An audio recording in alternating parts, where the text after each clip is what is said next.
we bought ourselves an old pressure canner. So why don't you come on back and see if we can't blow ourselves up before Teresa gets home from work today.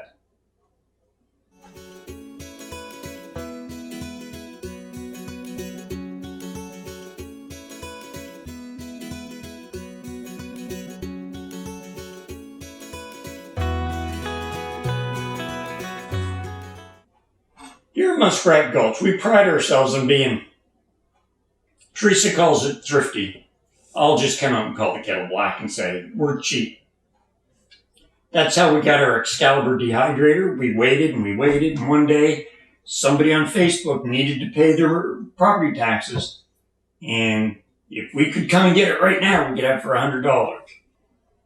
And that's how we got our vacuum sealer too. Somebody needed to pay the bills, and we had the money, and we'd get it right now. So that's what we did.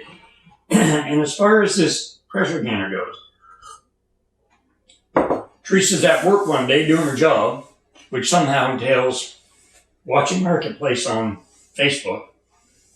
And a fellow bought an estate lot, and he took a picture of his truck and posted it on Facebook.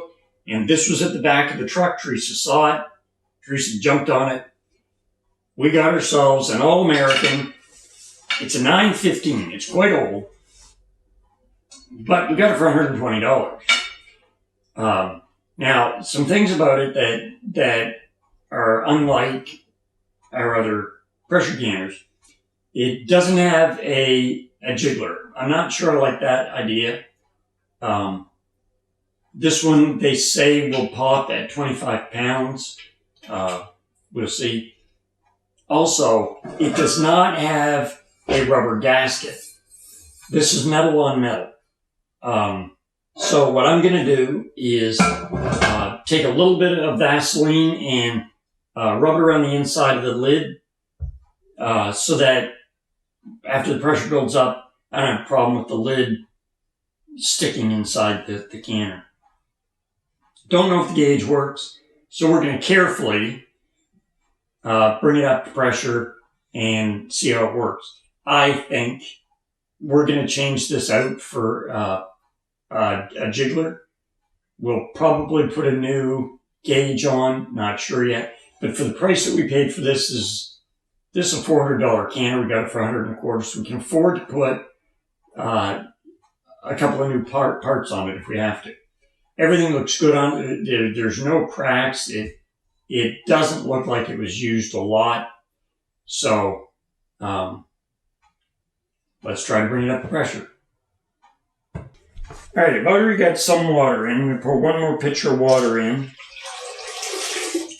That's about 3 quarts. It calls for 3 quarts, or about 3 inches there. All right, one thing I decided to do, I decided to phone the All-American company, and they suggested, rather than petroleum jelly, that I use olive oil on the inside of the canner. So that's what I did. There's a line here and a arrow on the canner, on the lid. So we're going to set that on, lock it in place. The lock's going underneath the tab here so that even if there's a problem, the lid cannot blow off. We're going to toggle it down. I'm not tightening the toggles, just putting them up so I can get at them.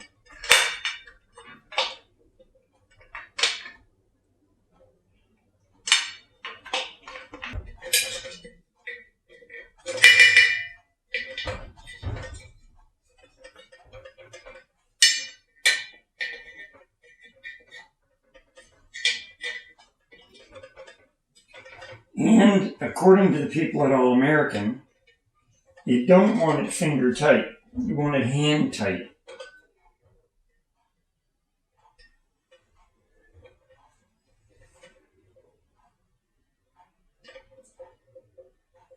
So we're going to try to get it a little bit tighter than finger tight.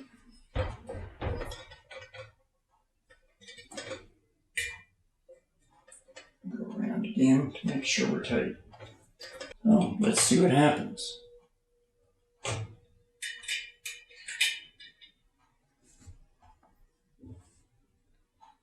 Starting to make some noise there. It's not steaming yet, though. A little bit. A little bit. We have to have 10 minutes of steam coming out of the vent before we can shut off the vent and bring it up to pressure.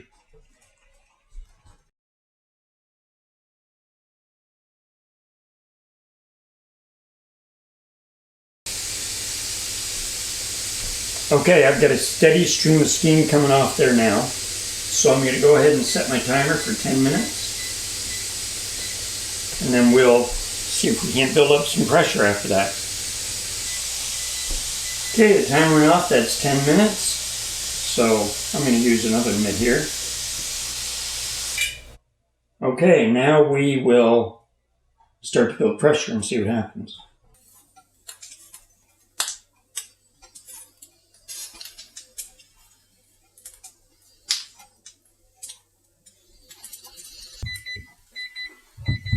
All right, there it is. It's over. It didn't blow up. So I'm going to turn off the power. It took some doing to get it to stay between 10 and 12 pounds, but it did. So I'm happy with that. I do think that we're going to get a jiggler for it. We're not going to go with the vent that's on there. But yeah, it worked. It worked. Nobody blew up. Everything worked. So next thing, we're going to can something with it. So now that we know our new old pressure canner works, we're going to can something. And I've been wanting to do potatoes for a long time, so that's what we're going to do. I got a good deal on 10 pounds of potatoes, so we're going to go ahead and can them. Show you what we're doing here. So I've peeled and washed my potatoes and cut them into chunks. You cannot do this with mashed potatoes. You can whole ones or you can can chunks, but that's about it. Mashed potatoes are too dense to be canned. So now I've got them on the stove and I'm just going to cook them for 2 minutes. We're not going to save this water, so when they're done, we're just going to drain it. So that's where we're at now, just waiting for the 2 minutes. Okay, the timer's just about ready to go off here. When the timer goes off now, I'm going to drain these. Because when I can it, I'm going to can the potatoes in boiling water, but not the water that I just cooked them in. There's too much starch in that water. So I'm going to drain those. I've got a stock pot. I've got a stock pot over here, boiling water. So I'll just drain these potatoes and we'll get started. So while we wait for the water to finish boiling, I'm loading up my jars. You can put salt or any other spices you want in there. I'm not going to because I don't know who I'm going to be serving this to at some point.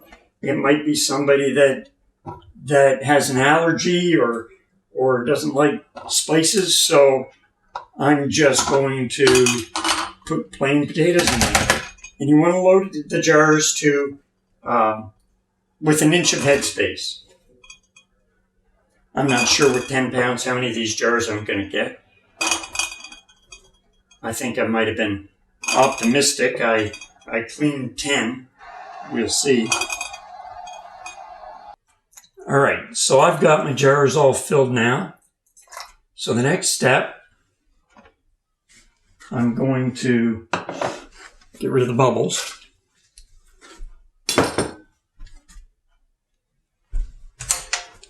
And you don't want to use a metal stick or anything for this. We've got a plastic one here.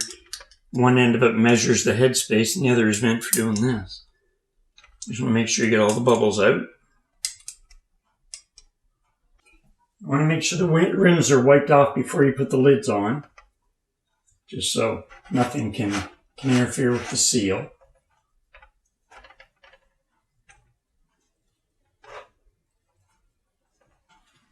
We've got 1 inch of headspace. Lids are going on.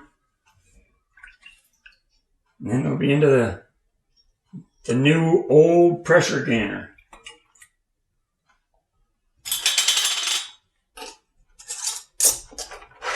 Lids go on finger tight, or the rings go on finger tight. You don't want them on too tight.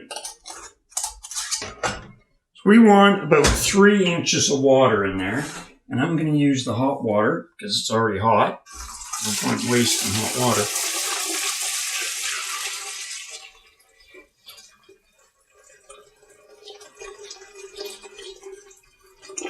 you go.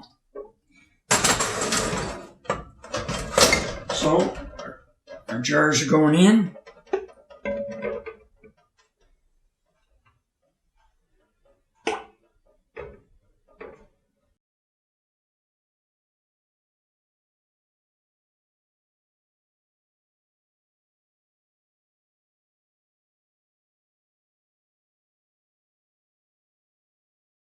Now we find out if this all works.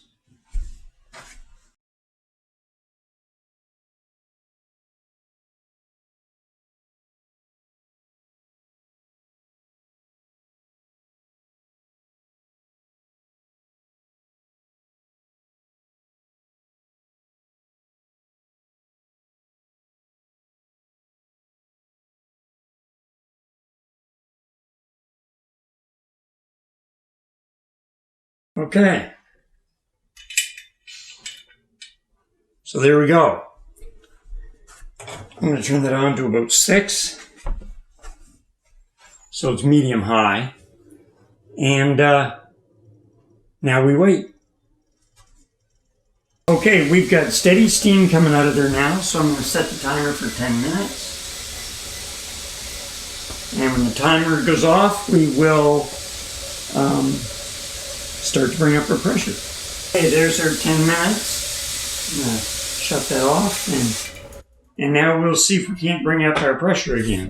All right, so I've started my timer. It's at 40 minutes.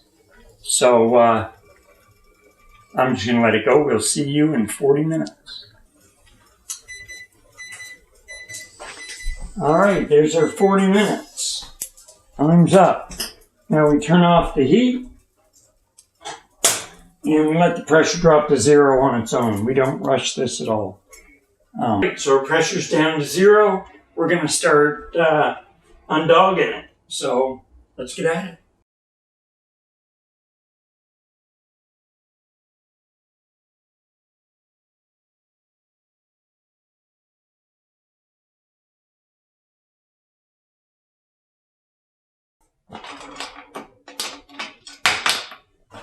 All right, yeah. And never take the lid off the canner towards yourself. Always away.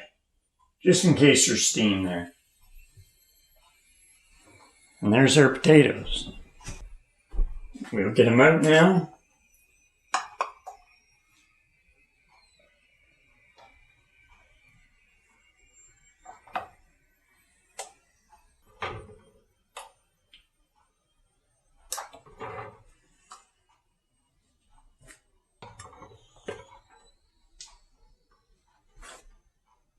So there they are. The potatoes are done. Now we're going to leave them sitting on that towel for 24 hours. We don't pick them up. We don't tilt them. We don't talk to them. We don't even look at them funny for 24 hours. They just sit there on the towel until they're finished. You can see the bubble, and they're still working away there. So that's it. Pretty happy with our All-American canner. We're looking for one for a long time. All right, so we tested the antique pressure canner. It worked, nobody died, and we canned 6 jars of potatoes. We did it all before Teresa come home. So, seems like a pretty good deal to me. $120 for that pressure canner, and it works like a charm. There you go. We'll see you next time. Don't forget to hit that like and subscribe button, and click that little bell so you know whenever we put up new videos. Win that hunt every Tuesday, Muskrat Gulch every Thursday. We'll see you next time. Thank you. We'll see you next time.